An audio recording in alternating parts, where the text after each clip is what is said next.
గత నెలలో నేను ఒక ఎగ్జామ్ రాయడం జరిగింది. మీరు కూడా ఎగ్జామ్ రాస్తారు కదా, నేను కూడా ఒక ఎగ్జామ్ రాయడం జరిగింది. అదేంటంటే డిస్ట్రిక్ట్ ఇన్స్పెక్షన్ టీమ్.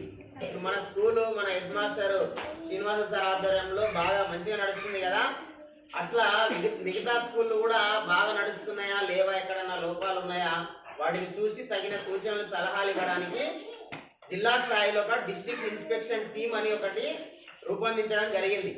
సో అట్లా టీంకి నేను ఆ ఎగ్జామ్ రాసి అందులో మంచి మార్క్స్ రావడం ద్వారా ఆ టీంకి నేను ఎంపికైనా.